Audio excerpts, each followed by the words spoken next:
जब भी कोई व्यक्ति गौतम बुद्ध के संघ में शामिल होता था तो बुद्ध उसे सबसे पहले शांत रहने के लिए कहते थे। ध्यान की अवस्था में जाने से पहले उस भिक्षु को शांत रहना सिखाया जाता था। आज के दौर में हर तरफ सौरी शोर है। इसकी वजह से दिमाग में तनाव पैदा होना लाजमी है। ऐसे में अगर आप हर रोज कुछ देर मौन रहने का अभ्यास करते हैं तो इससे आपके तनाव पैदा होने वाले हार्मोन के लेवल में कमी आती है। इससे आपका दिमाग शांत होता है, गुस्सा नियंत्रित रहता है और तनाव बढ़ाने वाले हार्मोन्स का लेवल घटता है। आज के इस वीडियो में हम जानेंगे कि किन मौकों पर हमें शांत रहना है और किन मौकों पर हमें बोलना है और शांत रहने से हमारे अंदर क्या बदलाव आ सकता है। दोस्तों, संध्या काल का समय था। गुरु अपने सभी शिष्यों को बुलाते हैं और कहते हैं, कल सुबह सब लोग नदी में स्नान करने के बाद तुरंत हमारी कुटिया के सामने उपस्थित हो जाना। सभी इसी से हैरान रह जाते हैं कि हम लोगों ने कुछ गलती की है क्या, लेकिन गुस्से से यह कहते हैं कि हो सकता है कि गुरुजी कल सुबह कुछ अच्छी बात बताने वाले हैं। सब लोग रात को सही समय पर सो जाते हैं और सुबह उठकर सभी लोग नदी में स्नान करने के बाद वापस गुरुजी के सामने उपस्थित हो जाते हैं। गुरु कहते हैं, आज हम तुम सबको चुप रहने के फायदे के बारे में बताऊंगा। गुरु कहते हैं, 10 मौके जहां पर चुप रहने से होता है लाभ और बोलने से नुकसान। गुरु कहते हैं, अगर आप इन 10 मौकों पर शांत हो गए यानी मौन हो गए तो आप जो चाहेंगे वही मिल जाएगा। आपकी जिंदगी में चमत्कारिक बदलाव शुरू हो जाएंगे। जरूरत से ज्यादा बोलना या चुप रहना दोनों ही अच्छी बात नहीं है। जैसे जरूरत से ज्यादा बारिश हो जाना या फिर धूप दोनों ही दिक्कत देती है, उसी तरह अनावश्यक बोलने से भी काफी नुकसान होता है। गुरु कहते हैं कि पहला ऐसा मौका जहां पर व्यक्ति को चुप रहना चाहिए, बिना तथ्य के ना बोले। गुरु ने कहा, अगर आपके पास कोई तथ्य नहीं है तो वहां चुप रहने में ही भलाई है। चुप बैठने से दिमाग में नई कोशिकाओं का निर्माण होता है और इससे ज्ञान की वृद्धि होती है। बोलने में भलाई वहीं है जहां आपको किसी चीज के बारे में पूरा ज्ञान हो। अगर आप बिना तथ्य के कहीं बोलते हैं या फिर बेवजह बोलते हैं तो आपका वहां मजाक भी बन सकता है। अगर आपके पास पर्याप्त जानकारी नहीं है, ऐसी जगह पर बोलने से आपका मजाक तो बनी रहेगी, साथ ही साथ लोगों का भरोसा भी आपसे उठने लगेगा। इसलिए ऐसी जगह पर शांत रहो जहां तुम्हें पता ना हो कि क्या बोलना है क्या नहीं। कई बार कुछ लोग ऐसे होते हैं जो हर जगह अपनी उपस्थिति बताने लगते हैं। उन्हें पता नहीं होता है कि हमें क्या बोलना है, लेकिन फिर भी बोलते जाते हैं और फिर बाद में दूसरे लोग उनके जाने के बाद उनका मजाक उड़ाते हैं। जब तक आपको उस तथ्य के बारे में अच्छा ज्ञान नहीं है, उसके बारे में पता नहीं है, तो वहां चुप रहना ही ज्यादा समझदारी है। गुरु ने कहा, दूसरा ऐसा मौका जहां पर व्यक्ति को चुप रहना चाहिए। शब्दों से न पहुंचे ठेस। अगर आपके शब्द किसी को मानसिक ठेस पहुंचा रहे हैं तो वहां चुप हो जाना चाहिए। कमजोर व्यक्ति के बारे में कुछ भी बोलकर आप महान नहीं बन सकते हैं। महान आप किसी कमजोर का साथ देने में बनेंगे। कई बार होता है कुछ लोग अपने से छोटे व्यक्ति को भला बुरा कहते रहते हैं। सामने वाला इंसान तो कद से आपसे छोटा है, वह आपको कुछ नहीं बोलेगा, लेकिन आप उसकी नजरों में गिरते चले जाएंगे। हो सकता है कि कल वह भी आपसे पद में बड़ा हो जाए। पद में आपसे जब वह बड़ा हो जाएगा तो आज जो रवैया आपका उसके साथ है, आने वाले समय में वह भी आपके साथ वही करेगा। आप किसी को नीचा दिखाकर बड़ा नहीं बन सकते हैं। बड़ा बनना है तो अपने से छोटे लोगों का इज्जत भी करना सीखें और साथ ही साथ बड़े लोगों का भी सम्मान करना चाहिए। लोगों को लगता है कि अगर वह अकड़कर बोलेंगे और सामने वाले को नीचा गिराने की कोशिश करेंगे तो वह बड़े बन जाएंगे, तो यह उन सब की भूल है। बड़े होने की बजाय आप उनकी नजरों में गिरते चले जाएंगे। गुरु ने आगे कहा, इसलिए शिष्यों, तुम सब जब भी बोलना आदर भाव से बोलना, ताकि तुम्हारी बात लोगों को अच्छी लगे। बोलने में भाई बहन, माता पिता, मित्र इत्यादि संबोधन शब्दों का इस्तेमाल जरूर करना। इससे तुम्हारी मान प्रतिष्ठा तो बढ़ेगी ही, साथ ही साथ लोगों की नजरों में तुम समझदार व्यक्ति बनते जाओगे। गुरु ने आगे कहा, तीसरा मौका जहां पर व्यक्ति को चुप रहने में ही भलाई है। क्रोध या घृणा करने वाले लोग, जब कोई अपना या सगा संबंधी आप पर क्रोध कर रहा हो, आपका अपमान कर रहा हो, तो आपको उस वक्त चुप रहना चाहिए ताकि सामने वाले का गुब्बारा पूरी तरह से फट जाए। आप यदि सही हैं तो उसे कतई माफीनामा गए और चुप रहकर ही सही समय का इंतजार करें। वह खुद आपसे माफी मांग लेगा जब उसे अपनी गलती का एहसास हो जाएगा। गुरु आगे कहते हैं कि अगर आपका कोई सगा संबंधी आप पर क्रोध कर रहा हो और आप उस समय शांत हैं, तो यह आदर सम्मान देने की निशानी होती है। इससे न कोई छोटा होता है और न ही बड़ा। अगर आपको क्रोध आ रहा है तो आप या तो वहां से किसी का अनादर किए बिना चले जाएं या फिर चुप रहें। क्रोध करने से आपके रिश्ते खराब होंगे। क्रोध करने से हमेशा क्रोध करने वाले व्यक्ति का ही बुरा होता है। गुरु आगे कहते हैं कि एक बार की बात है, एक सांप जंगल से भागते हुए किसी राजा के घर में पहुंच गया। लोगों ने छेड़खानी की तो वह बहुत ही गुस्सा हो गया, जिससे घर में जो तलवार पड़ी हुई थी उसी को लपेटकर कसने लगा और धीरे धीरे उसका पूरा शरीर कट गया। यह गुस्सा उसे खा गया। ठीक उसी प्रकार हमारा गुस्सा भी हमारे शरीर को तलवार की भांति काटता रहता है। गुस्सा ध्यान से खत्म होता है प्रतिदिन। अगर आप ध्यान की मुद्रा में बैठे हैं तो आपका गुस्सा आपके नियंत्रण में रहेगा। गुरु आगे कहते हैं कि यह तरीका है कि आप प्रतिदिन ध्यान का अभ्यास करें। इससे आपके शरीर में जो हार्मोन्स गुस्से को बढ़ावा देते हैं वह सब तुम्हारे नियंत्रण में रहेंगे, जिससे शरीर गुस्से पर आसानी तुम्हारा से काबू पा लेगा। लेकिन एक तरीका यह भी है कि जब भी आपको गुस्सा आए तो आप यह समझने का प्रयास करो कि क्या मेरा गुस्सा जायज है या नहीं। हमें वहां पर बोलना चाहिए कि नहीं। जब आप खुद इस बात का आकलन लगा पाएंगे तो आपको खुद पता चल जाएगा कि हमें गुस्सा करना चाहिए या नहीं।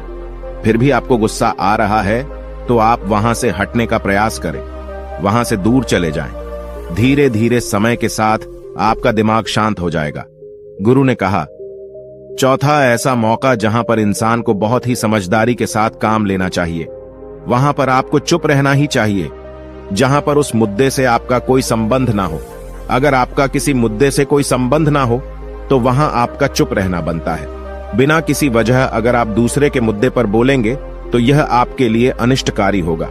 इसमें केवल और केवल आपका ही नुकसान है। जल्द ही आप किसी दो लोगों के बीच हो रहे विवाद में जल्दी अपनी टांग न डालें। अगर सामने वाला आपको बुला रहा है अपना झगड़ा शांत करवाने के लिए तो ही आप वहां पर जाएं। किसी की व्यक्तिगत जिंदगी में दखल अंदाजी नहीं देनी चाहिए जब तक कि वह व्यक्ति आपको नहीं बुलाता है। अपने झगड़े को शांत करवाने के लिए कुछ लोग फालतू में दूसरे के विवाद में कूद पड़ते हैं। इससे उनके मान सम्मान मर्यादा पर लोग उंगली उठाने लगते हैं। गुरु कहते हैं कि 10 मौकों में 5वां ऐसा मौका जहां पर व्यक्ति को बहुत ही समझदारी के साथ चुप रहना चाहिए। आपके शब्दों से किसी मित्र को हानि न पहुंचे। अगर आपके शब्द सामने वाले के परिवार या मित्रों की प्रतिष्ठा के बारे में बुरी झलक दिखा रहे हैं तो आपको चुप रहना चाहिए। किसी के परिवार या फिर मित्र के बारे में बुरा बोलने से केवल आप ही बुरे बनेंगे। जो चीज आसानी से खत्म की जा सकती है उसे अपने शब्दों से बड़ा न करें। बिना चिल्लाए बात करने का प्रयास करते रहना चाहिए। अगर आप बिना चिल्लाए कोई बात नहीं कह सकते तो आपका चुप रहने में ही भलाई है। किसी पर चिल्लाने से आपके व्यवहार के बारे में पता चलता है। ज्यादा बोलने से चीजें हमेशा खराब ही होती हैं। कई बार कुछ रिश्ते ज्यादा तेज बोलने की वजह से टूट जाते हैं। इसलिए अपनी आवाज में मीठापन लाएं। आपके शब्दों से आपके दोस्त को हानि नहीं पहुंचनी चाहिए। कभी कभी दोस्तों के जब हम मजाक हैं तो रहे कि आपके शब्दों से किसी का अनादर ना हो। मजाक को भी हमेशा शब्दों के मायने में ही रखें। जहां किसी को शब्दों से चोट लगे वहां चुप हो जाएं। ज्यादा बोलने से हमेशा नुकसान ही होता है। किसी और की प्रतिष्ठा को अपने शब्दों के माध्यम से उसे हानि नहीं पहुंचानी चाहिए। यदि आपके शब्दों से किसी और की प्रतिष्ठा को ठेस पहुंच रही है तो वहां आपको चुप हो जाना चाहिए। जब कोई व्यक्ति आपके सामने नहीं है तो आप उस व्यक्ति के बारे में बुरे शब्द किसी तीसरे व्यक्ति के सामने न बोलें। गुरु कहते हैं, छठा मौका जहां पर व्यक्ति को चुप रहना चाहिए, जब कोई कर रहा हो किसी की बुराई। जब कोई आदमी आपके सामने किसी तीसरे आदमी की बुराई कर रहा हो तब तुम्हें चुप रहकर बस सुनना चाहिए। अपनी राय व्यक्त नहीं करना चाहिए, क्योंकि जो आज आपके सामने किसी तीसरे की बुराई कर रहा है वह कल किसी और के सामने आपकी बुराई भी कर सकता है। यदि आपने कुछ कहा है तो नीति शास्त्र के अनुसार जो अपने मुंह को बंद रखता है और बुद्धि से काम करता है वही इंसान समझदार होता है। बिना जरूरत के बोलना, किसी के बारे में किसी के बीच में बोलना यह गलत बात है। कभी कभी हमारे लिए बुद्धिमानी इसी में होती है कि हमें अपना मुंह ऐसी जगह पर नहीं खोलना चाहिए।